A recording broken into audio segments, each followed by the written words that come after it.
Hello everyone. Today I'm going to discuss about the subject or discipline geography and its meaning and definition of geography.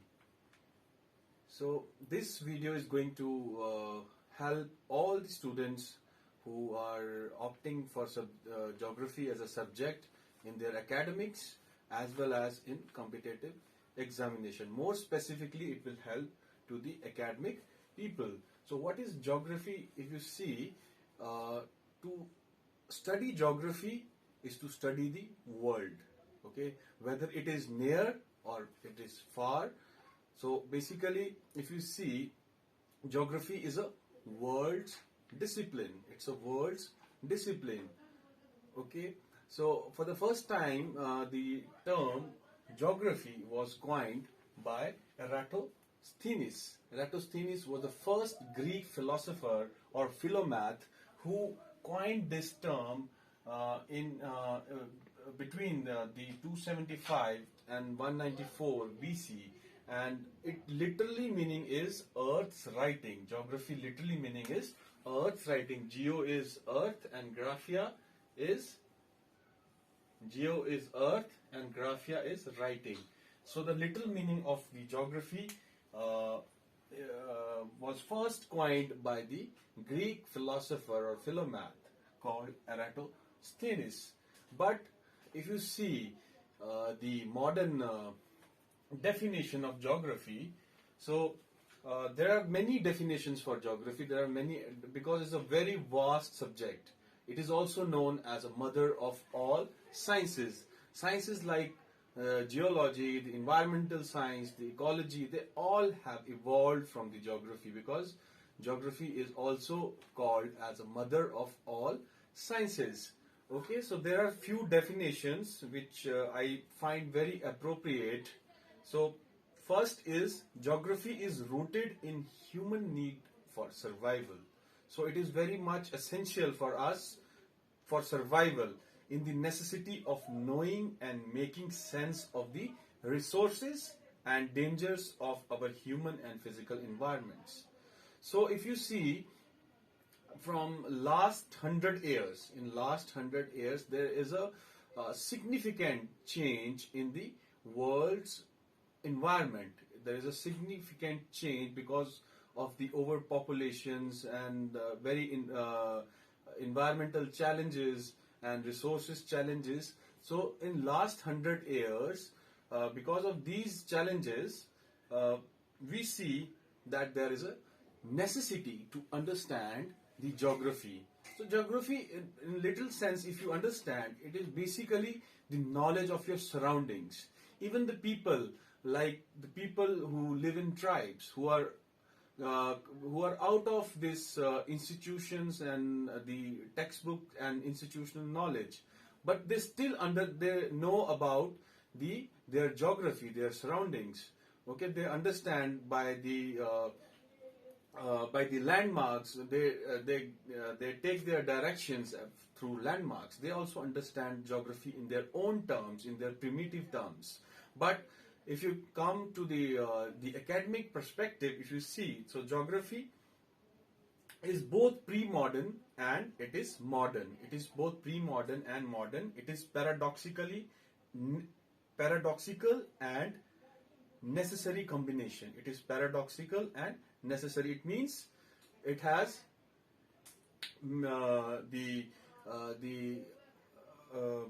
paradox means the contradiction. It has a contradiction as well as it has the necessity.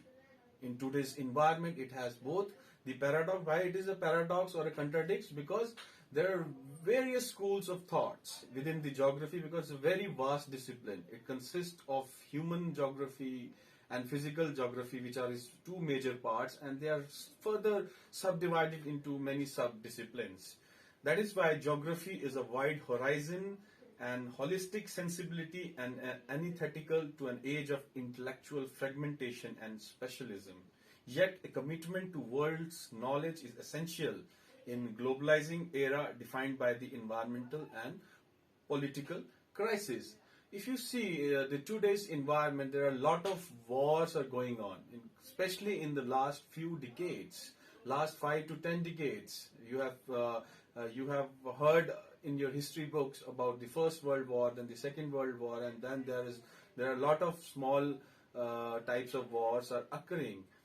Every day, if you open the news, you will find somewhere wars is going on. There are environmental crises. So all of these problems uh, we need to understand these problems for our survival. So geography will teach us to how to understand these conflicts, these power conflicts, these wars. Uh, More specifically, if you look from the human perspective of geography, so it will make you understand this. Then there is one more definition of geography which says that geography has a wide subject matter. It has a wide subject matter and equally a wide constituency of contributors. So there are a lot of contributors so far in geography from various schools of thoughts. Geography is both a popular and a professional activity. Is both is popular as well as the professional activity. To hear geography stories, we must listen to voices from across the world and from many different intellectual traditions. Okay, so that is also essential. So the last definition here is, in modern era, the geographical imagination has been structured in two basic tendencies. So which are these basic tendencies? Namely, the pursuit of two things. One is the international knowledge and another is the environmental knowledge. So we are in pursuit of the international and environmental knowledge, which geography can best describe you. This division reflects the modernity's global ambitions and its power to alienate people from nature. So people are being alienated from the nature. The world is rapidly urbanizing. People are going far from the nature. So nature has been turned into something separate from the people and a discrete arena for exploitation or wonder. Okay, so these were the definition which I found the most appropriate for the geography. So if you look at the geography, it is also a mother of all sciences. It's the world's discipline. Geography is the world disciplines, and if you see the more appropriate definition of geography is that geography is a human enterprise. It is a human enterprise and it is an attempt to find and impose order. So there is, if you see the space, if you see the world space, there is always order as well as there is a disorder. At some places there is order, at some places there is order, and they are simultaneously, there is order, then there is a disorder, they are simultaneously going on. Okay, the order is there, disorder is also there, but disorder is more because the population is increasing rapidly. Today there are around 7 billion people across the world. So geography is an attempt, it is an attempt to find and impose order on a seemingly chaotic world. So the world is chaotic. Everyone is running out and for their whatever dreams they have and other things. There are political wars and other things are going on simultaneously. So geography is an attempt to impose order in this chaotic world where the environment is being exploited, where the nature is being exploited, and an attempt that is simultaneously modern and pre-modern. If you see the geographical content today, it is both modern as well as pre-modern.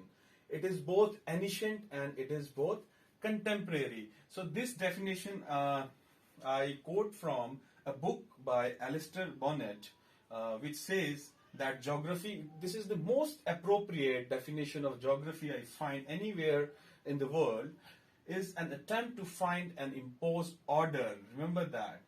Geography is an attempt to find and impose order on a seemingly chaotic world. An attempt that is simultaneously modern and pre-modern, ancient and contemporary. So if you see, geography is divided into two parts. One is the physical part, another is the human part. Okay? So there are also other definitions we must have learned in our textbooks, which says that geography studies the human phenomena as well as the physical phenomena. Previously, it was the school of thought was dominated by the physical geographers, and then later, when the human geographers also came into picture. But today, if you see, it is a collaboration of both physical knowledge physical geographers as well as the human geographers. So, what is the difference between physical and human geographer? Physical geographers look at the physical phenomena or the natural phenomena. For example, how the rivers comes from a youth stage to old stage, how the glacier moves, how the oceans, the continents, how the mountains are formed. So all of these are natural phenomena. How the climate works. Okay, so all of these are physical or natural phenomena. So it's a part of physical geography. So it also have subdisciplines. It also have subdisciplines like soil geography, then climatology, geomorphology. Climatology looks at the climate. Geomorphology looks at the patterns of the landscape on the surface of the earth with time and space. And similarly, you have the human geography. Human geography looks at the human phenomena, how these humans are spaced, with how they are spaced and how they are interrelated with the environment. And if you look at the subdisciplines of the human geography, there is social geography, then there is a cultural geography, then gender geography, queer geography. So it is a very vast discipline. Geography is a very, very vast discipline. Okay, if you see if you see the human part of geography, that is the human geography. So there are so many subdisciplines. Similarly, within the physical geography, there are so many subdisciplines. So people have their specialization. Some geographers have their specialization in gender geography. Some geographers have their specialization in climatology or in geomorphology. So it depends where your interest is taking you.